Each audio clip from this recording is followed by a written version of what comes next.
Hello dear students, welcome to our channel educational goal. और आज के इस वीडियो में क्लास 10th हिंदी का जो पेपर है आपका मासिक मूल्यांकन अगस्त महीने का, इसका पूरा सॉल्यूशन हम देखने वाले हैं। तो जो भी चैनल पर नए हैं उनसे एक रिक्वेस्ट है कि चैनल को अभी सब्सक्राइब करें ताकि आगे जो वीडियोज आने वाले हैं वो आपको मिलते रहें। तो देखिए, सबसे पहले क्वेश्चन है, सही विकल्प चुनकर लिखिए। स्वयं प्रकाश जी का जन्म हुआ था, तो कहाँ हुआ था? इंदौर में हुआ था। ठीक है।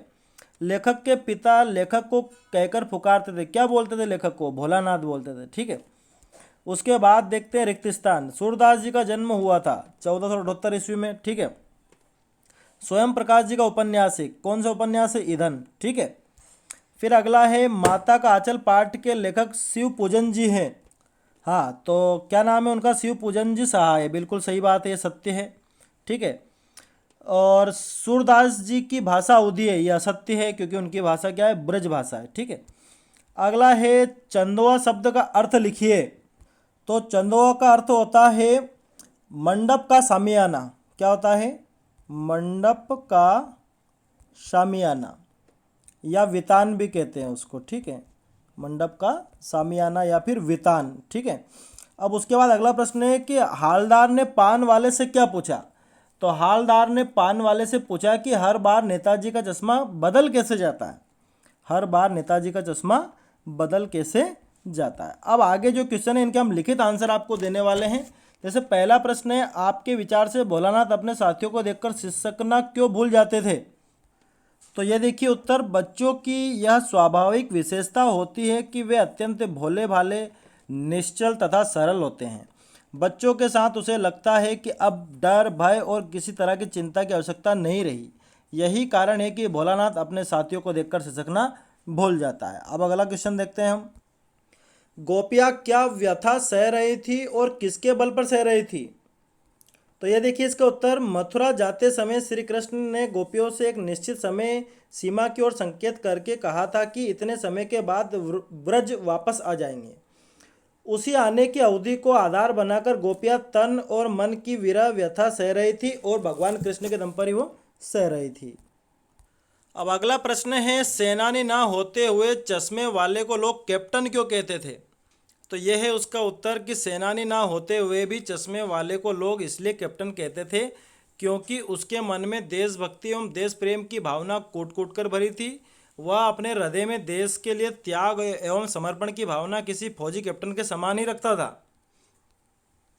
अब अगला प्रश्न है, स्वयं प्रकाश जी की दो रचनाएं बतानी है, उनकी भाषा शैली बतानी है और साहित्य में स्थान बताना है। तो ये देखिए, स्वयं प्रकाश जी ने अपनी रचनाओं के लिए सरल, सहज एवं भावानुकूल भाषा को अपनाया है। उन्होंने लोक प्रचलित खड़ी बोली में अपनी रचनाएं की।